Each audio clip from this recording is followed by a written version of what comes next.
You're listening to Lore Friendly. I'm your host, Chris Takahashi, and with me, as always, Tinder's #1 customer. Oh, yes. Alice Bell. Well, you don't actually buy anything on Tinder. Like, you don't buy boyfriends or dates or sex. I mean, that would be, like, soliciting prostitution. Right. It's not like Uber, where, like, you buy a taxi ride or whatever. It's more a service. They've started doing adverts on Tinder, I found. Have they? Yeah. Like, I was just scrolling through, like, clicking yes and clicking no, and, an advert for Fallout Shelter comes up. And it's just like in between? Yeah, it's just like the standard Tinder format as well. So it just shows you, like, the Vault Dweller, and it says, do you want to download Fallout Shelter? And I was like, no, I've already got it. You're like, I don't want to date this guy, Vault Boy. No, blonde isn't my type, or cartoony. But if you were sliding and then Geralt of Rivia came up, then maybe you might want to date him. He is pretty. So you're Tinder's #1 user. How about that? 3 years running. User of the year. Yes. I just use it as like a self-confidence thing, because like if you match with someone, then it tells you if you've matched with them. So I just think it's a bit of a boost.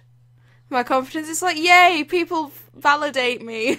The guy on the other end, his feelings don't matter. It's all about just validating your own personal confidence. Well, you get asked some weird questions. I suppose it doesn't help that, like, on my profile, I tell people to ask me something weird instead of just like, hey, how are you? Or age, sex, location, and so like, because you can see my age and my sex and my location because we're on fucking Tinder. It's it's geographically based.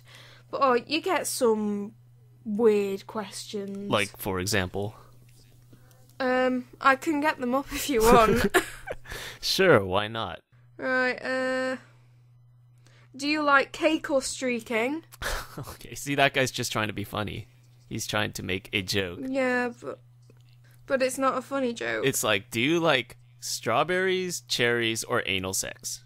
It's kind of like he's setting you up with the non-shocking question, and then boom, he comes in with the anal sex. Yeah, but it's just not funny. Yeah. I did not have a funny with that. You thought it was just creepy. Well, it's creepy if you can see the guy's face, too. Yeah, and I also got sent song lyrics. Where do you go to, my lovely, when you're in bed and you're alone? And I just said to sleep. Oh, is it? Because what the fuck else are you meant to do in bed? Well, at least they're asking about they're asking about things that yeah. Would lead to conversations different than age, sex, location. Yeah. Right? Well, I put on my profile that I do like casual voice acting, and so I get a lot of people asking me, "Oh, what have you been in?" And I'm like, "These mods done by users. It's got loads of downloads, so honest." And then they just switch off. I think they think that I'm like Grey Delisle or Tara Strong or whatever, and it's like, no, no way. Yeah, it is kind of like I feel kind of awkward when like an actor new to mod thinks the mod is somehow sanctioned or associated with Bethesda in some capacity. Yeah, and it's like but no. No, we do this for fun. We do it for shits and giggles. Yeah, it's like, this is like a hobby. You're basically helping me build a train set. It's basically what we're doing. So yeah, a bit of a weird analogy, but I get what you're saying. No, but I'm just trying to emphasize just how insignificant weird. We are. Yeah, it's like coming around and playing Dungeons and Dragons or exactly. something, but with more dick jokes. Yeah, but I don't know. I've never played Dungeons and Dragons. Are dick jokes particularly prevalent? I assume so. I've never played it either. We're just basically losing users left and right by just outing ourselves as non-nerds. No, we've just lost loads of credibility there. Loads. Oh, speaking of professional actors, though. Oh, yeah. Yes, I need to tell this story. So, there's this professional actor. He basically wanted to, help with the train set. Should we call him Voldemort? Sure, why He not? must not be named. No offense. I don't think that he's a evil Dark Lord who sold his soul to the devil. He might be. No one can know. Yeah, exactly. So basically Voldemort sends in his audition, and I'm like, oh, wow, this is awesome. It's like, when can you start? And he's like, well, hold on there, buddy. I'm a member of SAG, which is the Screen Actors Guild, which most professional actors belong to. And basically, like any union, they're there to protect their members. They want to make sure that a guy like me isn't out there to exploit them, Yeah. So basically, he says I have to call a SAG and fill out all these forms or whatever. So I fill out the forms, I send them over to like the office in Hollywood or whatever. And then so a few days later, I get this call, and this guy, I mean, his name is like basically like Jean Valjean or some shit. He's like the most stereotypical like Hollywood person you could imagine. Like he's not even French, and he has like he's like from Iowa or something. His accent is like from like the Midwest or some shit, and his name's like, and he's basically Napoleon. Yeah, exactly. That's his name, Robespierre Napoleon. So Napoleon, he starts like yelling at me. He's like, what is this? I don't understand what you're doing. He's like, what am I looking at? I'm like, dude, it's a video. Do you really need me to explain it to you? And I explained to him what a mod is, right? And he's like, we don't have a form for that. This doesn't work under our new media agreement. It's not linear. And I'm like, dude, like speak English. And then like he's basically freaking out. And then so eventually, like I finally get to a point where I think he has some kind of idea of what a mod is, but as far as he's concerned, it's the same as if I was hiring for a new video game. Like he basically said mods are new video games, for which actors get paid $500 an hour minimum. Holy shit. Like some of them get more, yeah. So it's good work if you could get it. But obviously as a homeless person with a train set in his basement, I can't obviously pay a person $500 an hour, and health insurance and all this other shit, right? I would be so rich otherwise. Exactly. Oh, he would be, for all the hours of work you put in. Yeah, I would be rolling. Yeah. So it did give me a better appreciation for what you guys do, because knowing how much you would normally be making. For shit. I'm abandoning ship. I'm gonna join up with that. Yeah. You guys should start a union and strike against me and demand more money. I'm stopping recording now, Chris. But yeah, the really strange part is it's okay if it's linear, meaning if it was a YouTube video and you could only watch it. So it's okay for the actor to do a set particular movie skit or something on YouTube. Yeah. But it's not okay for him to do a mod, even though basically the same thing. Yeah. Especially just because the player has choice. Yeah. And I don't know if I buy that, but I couldn't really argue the point. I think he was just confused, and so he was trying to confuse you back. But it did give me a better appreciation for what you guys do, as far as like how much the actual costs are if we were professional. But yeah. If being the big word. Yeah, but we're not, so. No. And the laws make sense as far as like, you don't want companies exploiting the talent. You don't want people getting their paychecks in Dogecoin or something. No. But at the same time, it's like mods can't make money. So it's basically like a non-profit thing. I'm not trying to exploit Voldemort. I'm trying to help Voldemort enjoy his free time. Yeah, doing something that he enjoys, and it's just sad that this SAG union thing, because they're trying to protect their artists and things like that, that at the same time they end up disrupting them, because it means that any of the actors who are involved in it, they can't go off and do any random projects that they're really passionate about or that they really want to enjoy. Like, I'm sure that there'd be loads of actors who worked on maybe the original Morrowind or something who'd love to do that Skyblivion project and the Half-Life remakes, and because they remade the first Half-Life in the new Source engine or something, and I'm sure the original voice actors would have loved to be on that. And there was one of the Metal Gear remakes. It was being remade by fans, and I think they had David Hayter involved at one point, but then he couldn't do it anymore because of the union and takedown notices and shit. Right. And it does limit the pool of available talent as well. Like, Because Yeah, if so- people are talented in like a certain area like voice acting, then they're going to want to try and pursue it professionally, even if it's just a thing on the side. But of course, if they get with this union, then they can't just do it as a thing on the side anymore. Yeah, screw the union. Screw you for trying to protect us, damn Damn it. SAG. SAG. Why would you choose a name that like abbreviates to SAG? I don't know. Like, it just sounds disappointing. Like, surely there's something more glamorous you could abbreviate yourself to. Well, it's not like they're in charge of breast implants or something like that. Then it would be a shitty name. I left my lights on last night. That was exciting. I didn't know you could drive. Yeah, I've learned something new. I didn't even know you had hands. I thought you just sat in front of the computer all day. Yeah, but it is kind of weird. Anytime I have to leave the house, it's like, oh, this is what the sky looks like. What is sunlight? Yeah. Oh my god, vitamin D, no! Yeah. And I had to drive around for an hour, because after you leave your lights on, wherever you get a jump start, Yeah. you have to drive around for like an hour. And normally I drive like an old lady, but I had to drive like Mad Max because that's what's Cool. required to get the Yeah. voltage back. So I did a little Mad Max impersonation, just started going like 80 miles an hour down a residential street. So that was fun. Bet your neighbours never knew they were living next to a boy racer. No. Well, I'm Asian, so basically they'll assume I'm a racer anyway. So, and a bad driver. But yeah. Anything go on in your life? Not really. Oh, can I do a little shout out for my little brother?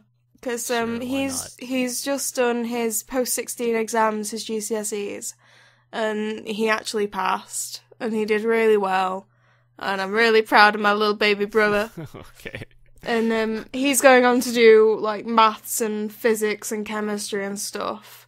Oh, So wow. basically, because I'm not going to make any money off my voice acting, he's the one who I'm going to go to when I'm starving and dying. Yeah, and with all that intelligence, maybe he'll go on to invent the stim pack and sell that for a living. Yeah. Which brings us to Fallout Shelter. Yes, nice transition. Nice. We've got a lot of Fallout on this week. Wouldn't it be nice though if you could just make stim packs and just inject yourself whenever you had any Heal kind all ailments. Yeah. Or drink Radaways to get rid of radiation poisoning or whatever. That'd be great. Which is a common, Oh, I'm dear. sure, a common problem for But yeah. you in England.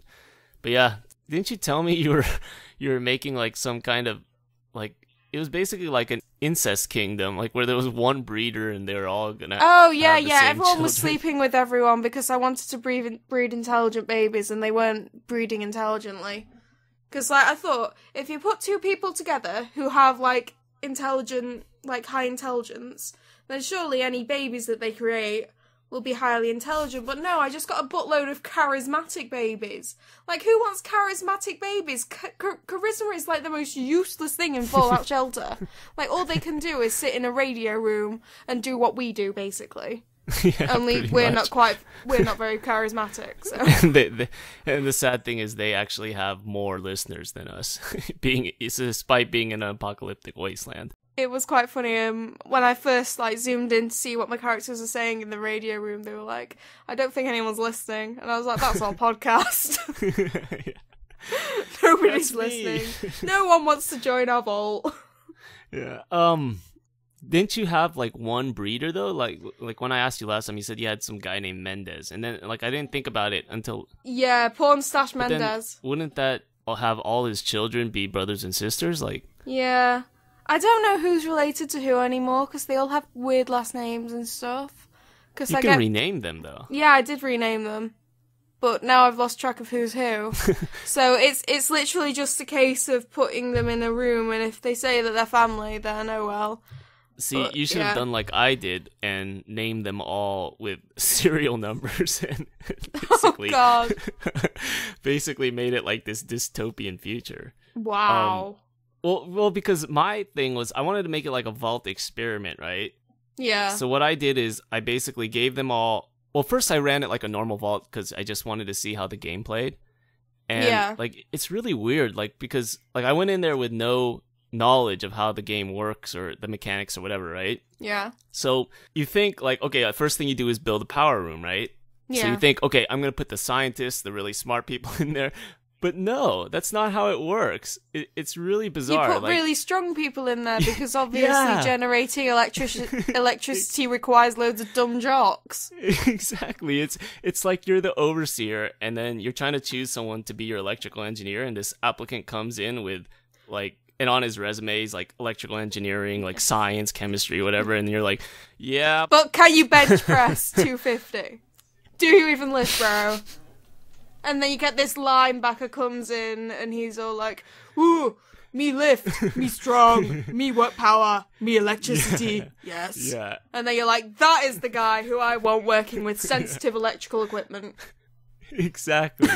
So because of that, because the game makes no sense at all in terms of what the attributes actually imply, like, so I got curious. I'm like, okay, so of all these stats, which is the most valuable, like, out in the waste or whatever, right? Like, it's clear which is most valuable in each of the rooms because the game tells you, right? So what I did is I built my vault normally, and then I got to the point, I just started breeding a bunch of people because I wanted to unlock all the training rooms, right? So I unlocked all the training rooms, and then what I did is I took the children and I put, like, a bunch of them in each room, like, so they would only build one stat. Yeah. And then I was going to build up a strength squad, a perception squad, and then when they were done maxing out each stat, I was going to send them out in the waste and see who lasted the longest. And that like was basically Hunger going to be... Games. Yeah, exactly. And that was going to basically be my experiment to see which was the most valuable skill that I needed to be breeding in my vault. So I got up to today, and they were almost at max. Because Fall, it seems like a game that's better played by not playing the game. Yeah, like when you're playing, you have to keep. Yeah, when you're playing, you have to keep clicking on shit, and it's really annoying. So, I decided, okay, best thing to do is just not play and just load it up every like 10 hours or so, and then make sure their stats are getting maxed. Yeah. Right. So this morning, like I'm almost there. I load up the game. And right as I loaded the game, I shit you not, 3 death claws just come charging in. Yeah. And because they were all working out, they're all at level 1 because you don't gain levels while you're working out, right? So the death claws just went straight to that training room, and they just massacred every single one of my trainees. And basically my entire vault, and because I didn't send anybody out in the waste yet, because I was waiting for my experiment. Yeah. They had no weapons. They were fighting death claws with their fists. And the entire vault got wasted. And there's like 2 people left now, and they're just like at 9% happiness. Aww. And yeah. The only it's pretty sad. So yeah, that's basically my vault. But Vault 666. I'm Vault 666 as well. Oh. So original, right? Yes. I haven't had a Deathclaw attack yet because I think Deathclaw attacks start when you get over 60 dwellers. So it? Yeah, I had 63. So I've been making sure that I haven't raised my population above 60. But now I'm having a bit of an issue because I forgot to take people out of the radio room. So they've called loads of dwellers. And so I've got a queue of like 4 or 5 people waiting to come inside the vault, and I can't let them in, because as soon as I let them in, I'm going to get attacked by Deathclaws. Yeah. You should just let it happen and remove who dies. No, I love my dwellers. I love Pornstache Mendes. He'll be the first to die. How did you get Mexicans? I don't have a single Mexican. I'm trying I just called him... Oh, you changed his name? Yeah, because he reminds me of the character from Orange is the New Black. He's really creepy, and he's got a porn stash, and he's really, like, he's not very suave at all. That's your breeder? But he sleeps with everyone. Oh, okay. Yeah, but you didn't get any, like, all my vault dwellers are numbers, basically. They're serial numbers, like S for strength, and then, 0, 1, 0, 1, 0, 0, 0, 0, 1, 0, 0, 0, 0, 2. Anyways, but before they have names, right? They give you a default name, and not one of them is Asian or Hispanic, so I was like, dude, like, the only diversity I can get is white and black people, so it was just that was kind of annoying. Yeah. But you can rename them, I guess. Yeah. You can give them names like John, Robert, Napoleon, Pierre. Yeah. Or Voldemort. And have him in your radio room and pay him $500 an hour for the radio.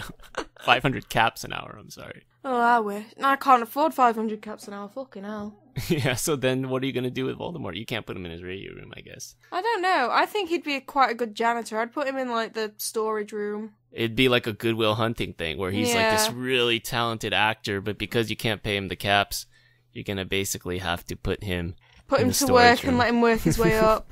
Yeah. No, it's so addictive though. Like I felt really bad because Friday night I went out and I got drunk and I was basically throwing up and I didn't manage to do my pre-bed check on my dwellers, so I felt really bad. And the first thing I did when I woke up was like after making sure that I didn't need to throw up anymore, I was like, right, best check my vault. And, like, some of the guys who I'd sent out were dying in the wastelands, and I was like, oh no, I'm so sorry. If I'd have only gotten there without being drunk. But it doesn't mean as much. Like, I don't know if it's the same out in the waste, but I know with my vault dwellers, there was an option to revive them for there was an option to revive them in the waste. Yeah, that's dumb. But it costs money and effort. Real money? Not real money, but caps, okay. Yeah. Okay. Yeah, they do kind of try to incentivize paying money. Like, the very first lunchbox you get is, well, I don't know if it's the same for everyone, but for me, I got a stacked up dweller, like Maria Jackson. Was really? In your first? Oh, fuck yeah, you. Before I changed her name to a dash 000, 0 A001. Yeah. But yeah, she had like a ton of like high end stats. I looked her up on Google, but I don't think she's an authentic Fallout character. She was just one for Fallout Shelter. But she looked like Grace Jones. She had a mohawk and everything, and she was one of actually the two people who survived the Deathclaw attack. She was just, her stats are just off the charts. Just her agility. Yeah, but just I dodged got, them all. Right, and I got like 10 lunch boxes after that, and none of them had a dweller in it. So really, no, I was just like, I think I've got 3 dwellers out of lunchboxes at the minute.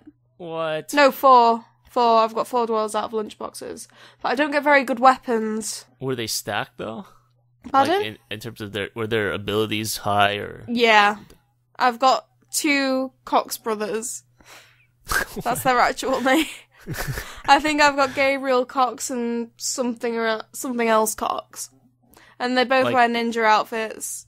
And one of them's working in the kitchen, and the other one's working in my water treatment facility. COX or KOCH? COX. Okay, I thought it was like the Koch brothers, the wealthy duo who like finance every election here in the States, every Republican election. Yeah, I was like, man, they became cyborgs, and now they're living in the vault. No. I got 2 Cox brothers. I got this woman who looks dead classy, with really high agility. And I've got this Benjamin dude who's got really high luck, so I just send him out into the wasteland and he brings me back like $3,000 every time. Real classy lady, but you have to put her in a diner because she's really quick. She has tons of agility. That means she can cook. Yeah, that is how cooking works. Like, yeah, I suck at cooking, the best. So yeah. I need to like work on my fucking cartwheels. I need to work on my cartwheels and yoga because I can't cook. Yeah, see, I'm super flexible, so I'm like an amazing cook. Okay, that makes sense. Well, I'm not super flexible. I do yoga every once in a while because running makes your legs hurt. So, yeah, I'm not really super flexible. I think I'd do better in the storage rooms, to be honest, because that requires endurance. And I like to pretend that I'm good at endurance running. So, where do you think you'd work best? I would work best... I don't know. The radio room. God. Because this podcast is Charisma's so great. Off the chart. No. Someone out there is listening, surely. I would probably be storage as well. I need somewhere where I can just procrastinate, basically. So on a scale of Game of Thrones characters, what do you give? I don't think I can give it a Game of Thrones character, but I can give it a season 1 of the TV show because season 1 was really, really addictive. And it was a spin-off of a larger, bigger thing. Yeah, off of an amazing franchise. Yeah, see, that's what I was thinking. Something like, at first I considered like one of the Lannisters, like maybe even Tyrion, because Tyrion is smaller and it's a smaller game. It's comes from a big name, but it's not. I mean, it's no Tyrion Lannister. So Tyrion Lannister is awesome. No, it's not quite as witty as Tyrion. No, not even close. So, and it's not better than the Fallout franchise game. So that wouldn't work. I guess the only thing I could think of, I was just gonna give it a milk of the poppy because it's so fucking addictive that But it's not even that addictive because like I got bored of it, and like so when my dwellers died, it wasn't that big of a deal. It was kind of like, oh, thank you. I don't have to deal with this shit anymore. Thank you, you're bringing the population down. Exactly. Okay, so you're gonna give it a season 1? Yeah. I can go with that.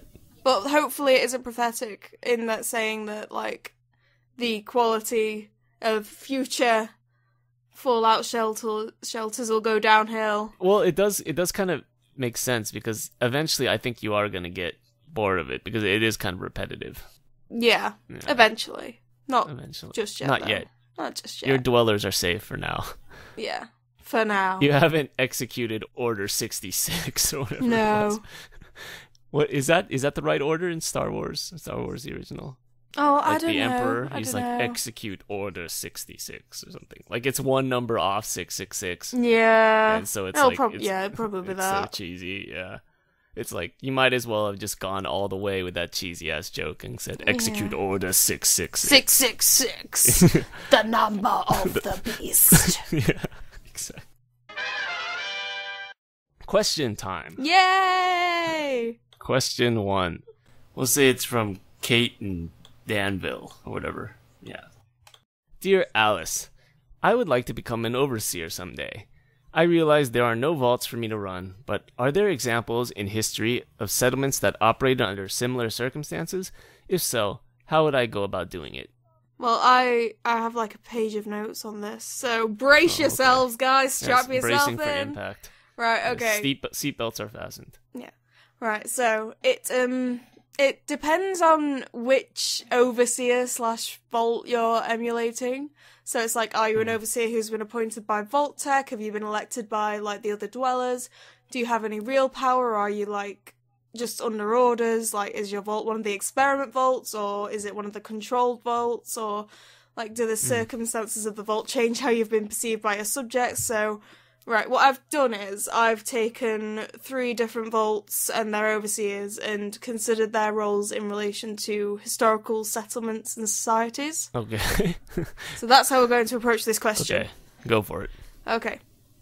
So, first off, Vault 11 from, I think it was from Fallout New Vegas, which has a elected overseer,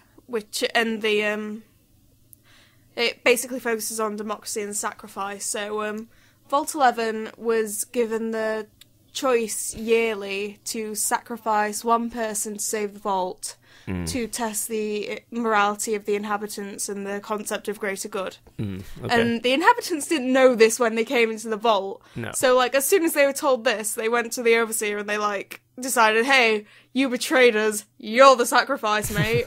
And then from then on, they held elections to nominate a new overseer every year who'd be sacrificed once his term was over. Right. And so, yeah, this bears some resemblance to democracy, although we don't tend to, like, kill our leaders or anything. So the closest Not usually. we get to President sacrificing... Trump, I don't know if President Trump will last his term. I would happily throw him into a volcano. Okay. Anyway, we're going...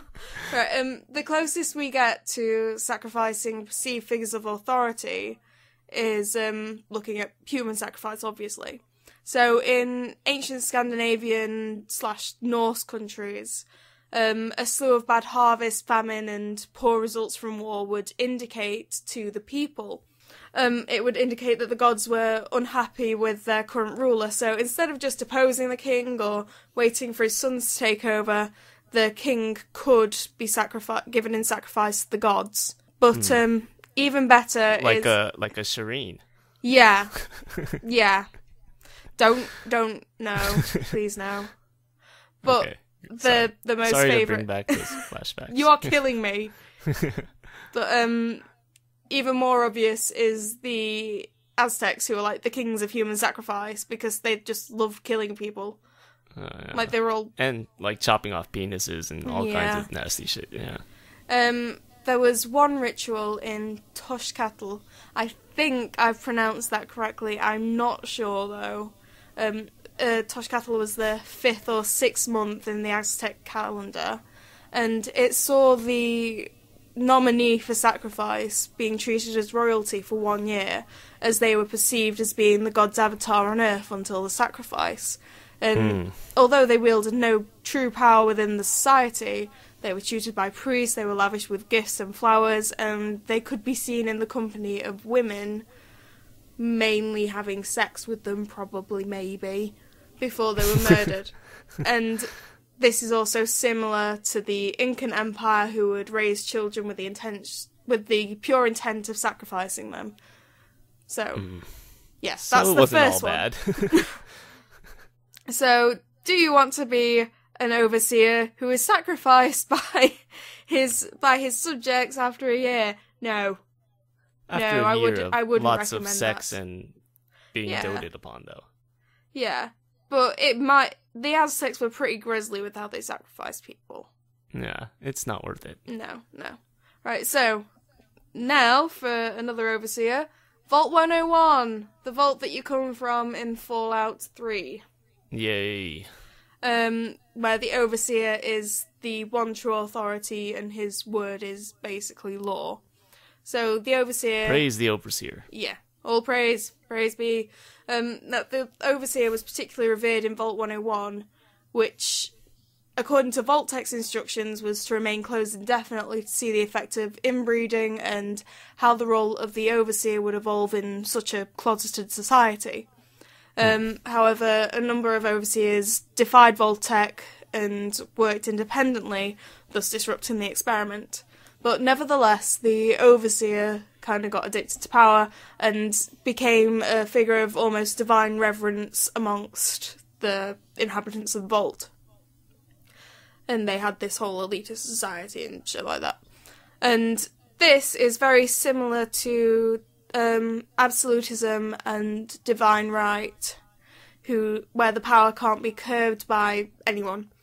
So Louis, in the real world, Louis XIV, my favourite historical figure, is a this is like the 5th time he's in our come podcast. up. Yes. But he was a prime example. Like, oh no, not Louis XIV again. I will Jesus. make everybody love Louis, okay? Everyone.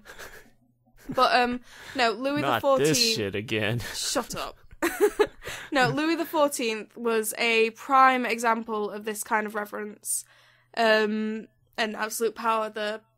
He stripped away the powers of the parliaments, which were the courts of law, and increasingly limited and curbed their powers during his early reign. He gave rise to the noblesse de robe, nobles who bought title and tax exemption, over the noblesse de paix, who were generally born into their titles, and he greatly reduced the power of potential opponents because the noblesse de robe who found prominence were reliant on him for their position and power, so they couldn't rebel against him or backtalk him or anything. And he created this cult of worship around him. He took the title of the Sun King and propagated this image of him as being semi-divine. He's a lot of pictures often see him depicted as Apollo or other classical gods, and many of his portraits gave him a halo, which is quite similar to the one seen in illustrated renditions of Jesus. So, yeah. Do you want to be the kind of overseer who is worshipped as a god? I'm assuming so, yeah. And who is absolutely powerful? Because if you want to go about that, you want to completely isolate your society, right? And you want to keep on depicting yourself as, like, the son of God. And exactly. I am all-powerful and I am Jesus, and you need to make sure that everyone relies on you. Yeah, and if some guy named James comes knocking on your vault, don't let him in. No. Because he's gonna have He's gonna fuck everything up. Yeah. Yeah, shoot Unless that guy he's in the head. voiced by unless he looks a lot like Liam Neeson. And voiced by him? Oh, Yeah. no, that's just a trick. Don't fall for that. Don't. He may be cool, but don't do it. Yeah. Or Right, keep him away and, from Catherine. Anyways. The final vault that we're going to look at is Vault 112, which is the virtual reality vault that is also from Fallout 3, where the Overseer is in cahoots with Vault-Tec and derives his authority not from the people but from Vault-Tec. So the history of this vault is it was built purely for Dr. Brown, who was the creator of the GEC, which is like the device that it's the device that makes the world habitable and shit like that. Right. It's the main quest vault. Yeah. Basically. And if this vault was basically given to him as a reward to have his fun with it, and his role as Overseer was granted to him with the means to maintain his position by suspending the vault's inhabitants in simulations and giving him ultimate control. So this derived authority is really similar to the positions of many medieval leaders of Catholic countries, such as France, Spain, England prior to the Reformation, Italy, Austria, pretty much all of Europe before Martin Luther came about with this pesky Protestantism thing. And leaders of these countries operated, as we just mentioned with Vault 101, via divine right, but the Pope was often the true power, and because he had the ability to adjust conditions within the countries by denouncing certain leaders or encouraging neighbouring leaders to go to war with those that he didn't agree with, and to upset the Pope was to put your whole leadership in jeopardy. So, do you want to be the kind of Overseer who looks like he's in charge, but really you have to ass-kiss your way to having power? Because if you want to do that, then you find a nice authority figure who you can buy weapons and food off of for you to start up your new society, and then you make sure you don't do anything that upsets him, because he'll just come in and he'll take away all your food and he'll call you crazy. Well, Vault 112, the Overseer did kind of defy Vault-Tec in the end, right? Or no, he basically started torturing people and just started he was basically given free reign. We don't know what the true purpose of the vault was. He's kind of like a Spanish Inquisition guy. Yeah. Just torturing people. Yeah, we don't know what the true purpose of the vault was. All we know is that Vault-Tec gave it to him and said, here, do what you want with it, pretty much. Right. As reward for developing the GEC. The experiment of the vault could have been to try and create a utopian virtual simulation, so that could be applied to the real world, or it could have been to study the effects of ultimate power on one individual, because obviously within the simulation he had complete control over the setting and what would happen to the people and everything like that. Maybe it was studying the effects of that kind of power on a person, but we don't know for sure. So, and we might never. Well, he's dead or suspended in animation or whatever. Right. Trapped in the simulation for the rest of eternity, depending on your choices. Next question. We'll say it's from Alec and Glengarry Ross. Whatever. In America, televangelists have tax-exempt status and do not have to pay property taxes on their home as long as they classify them as a parsonage. I was thinking of starting Taos worship in my home in order to evade taxes. I am worried, however, that a video game religion would not work and I would have to make up my own. Has there ever been a case in history where a fictional religion was worshipped and subsequently legitimized by the government? Alice? Well, first off, if you end up like Heimska, I am going to fucking drown you in the fountain of Talos or whatever it is you're nearby, because screw you. I like Heimska. Heimska. The father of Sky! I like Heimska. He's part... He has come to us. He sounds like Dracula. But he's part of the scenery. He's just there, and he's just and there's the town crazy person. And okay, right. So for this question, to avoid any potential controversy or anything, we're going to have to define what we class as a fictional religion.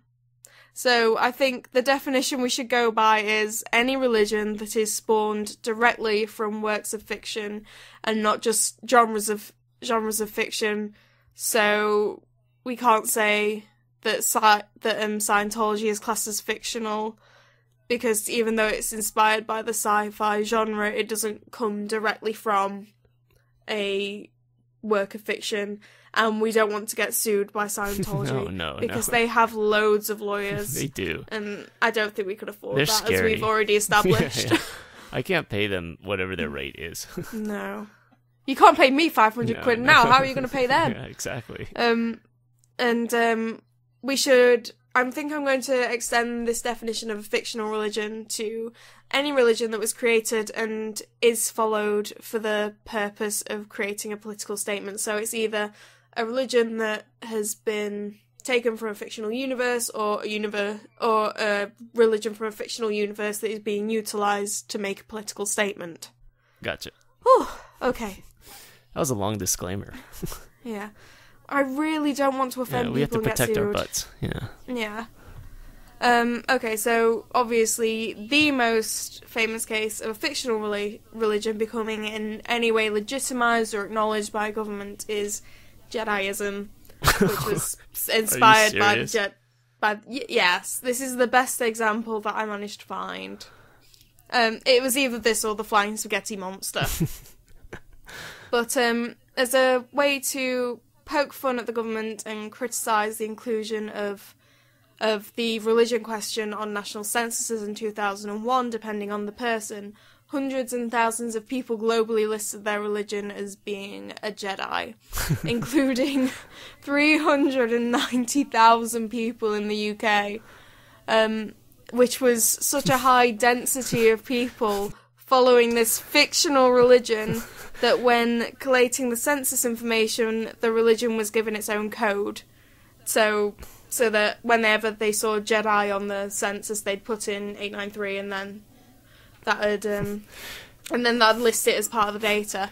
Jesus Christ. Although yeah. Although I don't want to say Jesus. I want to say like Luke Skywalker or something like that. Who am I supposed to say? Whose name am I supposed to? Oh, Luke. Yeah. Darth Vader. Yeah. Oh God, no. No, that's like Satanism. Oh, that's true. But for the Jedi religion, yeah. But although the National Office of Statistics stated that this did not mean that it was officially acknowledged as a proper religion, it was just a code that was given to it because of the high density. And it's also been made fun of a lot in UK Parliament. One Labour MP said jokingly in his speech of accepting the position and role as an MP, he said that he was the first Jedi in Parliament, which was quite funny. In New Zealand, there were more Jedis than either Buddhists or Hindus in that census. Wow. It was the second biggest religion in New Zealand for that census. If I registered or whatever as a Jedi priest or something, would I be able to get tax exempt status? Maybe. They're like Jediism has become an actual religion that people follow. Oh, okay. Now, like, it's not directly lifted from the films, but it takes on many of the same principles and things like that. I think I read that it has either 20,000 or 200,000 followers worldwide. Yeah, but see, is there any training or anything that you have to do to be a preacher of Jediism? Like, do I need to verify my midichlorian count? Or can I just watch the films and call it a day? You know how, like, Catholic priests have to get... I think it's priests. They have to get a theology degree. Right. I think it's something similar to that level okay, of fuck that. education. I want a religion where, like, you just have to, like, read a brochure and then you're already an ordained priest. Isn't that Scientology? No. Shit, we're getting sued! No, that's wrong. Scientology requires a payment, a monthly installment. A monthly payment of $99.99. Yeah, that's how you get rid of the Thetans. Oh, God. Yeah, no. Yeah, I think it's a similar... Like, obviously you don't get a proper degree out of it, but you have to have a similar level of education. Scientology probably would be the best answer, though, because they take that shit seriously, and that started out as a sci-fi book, didn't it? It's the creator, L. Ron Hubbard. Is it John L. Hubbard or James L. Hubbard Ron or something? L. Ron. That might be it, yeah. He has the same, it's got Hubbard somewhere. He has almost the same name as like the character from Lord of the Rings. Yeah, but yeah, he was a sci-fi writer who created this religion, but it wasn't directly from it's too expensive to be a Scientologist, and it's too cultish and scary, and I would never want to get involved with those kind of guys because they are terrifying. Right. Like, you hear some right horror stories. Yeah. About them, chasing down people who tried to leave the church and, all the is it DMC? Right, I don't think they... Takedowns? I don't think they care if anyone leaves. It's so much as leaving and then telling everyone what's going on inside. Yeah. It's kind of it's kind of like a vault in that way. Yeah. It's a vault where people are allowed to go out in the sky and breathe fresh air so long as they pay $9.99. But unlike my vault, everyone in there is alive and healthy, it appears. Maybe not mentally, but... Appears. At least they're not clawed to death by, monsters. No, they're just bankrupted. Yeah, exactly. I guess that's it for this month. Yeah. Tune in next time when we talk about... I don't know. Someone please send us in suggestions. Because we need to actually plan these podcasts out instead of winging it. Yeah, pretty much. We'll see. But for now, we'll just keep doing what we're doing, I guess. Say goodbye, Alice. Bye, guys. Bye. Significant song of social protest you can dance to. Wow, wow, wow, wow, wow, wow, yeah, yeah, yeah, yeah, yeah, yeah, wow, wow, wow, wow, wow, wow, wow. You wanna see my baby, she'll really make you stare. She holds my hands in both of hers, while her other one strokes my hair. She's my radiation baby, she's my teenage fallout queen. The other night I met her down by the hot dog stand, and she was waiting there for me. Her heart was in her hand. Yeah. She's my radiation baby. She's my teenage fallout queen. Here comes the dramatic part now. I remember it well, my darling. The night we had our fight. You threw my class ring into the grass as we sat in the park that night. We were kissing, dear, and making out up when we saw the blinding light. And I didn't know that you weren't with me, dear, when they locked that shelter tight. You went back for my class ring where you left it in the pot. Now when it's on your finger, dear, it glows in the dark. You're my radiation baby. You're my teenage fallout queen. Shoop-doo-doo-doo-wah. Your clothes look like a sack to me. And your hair is getting thin. But I saw when you came back to me that it had cleared up your skin. So, hold me close, my darling, 'cause I know what you've got. My Geiger counter, dear, tells me that you're hot. You're my radiation baby.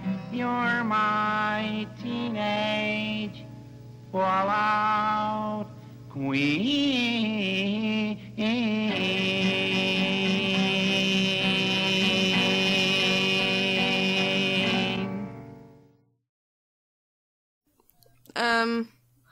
I don't think I'm gonna drink diet soda before a podcast again because I just feel like burping all the time. And I've had to swallow a lot of burps, and it's not very comfortable. No, that's why we edit those out. Yeah. I haven't burped directly onto the microphone, so that's something. Okay, you should try that. See how it sounds. That didn't sound like a burp. That sounded like a schlep. Well, like, to make yourself burp, you have to, like, swallow air and then push it back up. That's a burp. Oh, fuck you! No, that's that a was burp. right in my ear. I don't think I can compete with that. Oh, there we go. That was like a snort. It was just a little girly burp. That wasn't a girly burp. It's like or something like that. Yours was like an orc snort or something. It was a cute orc snort. Yeah. Honest.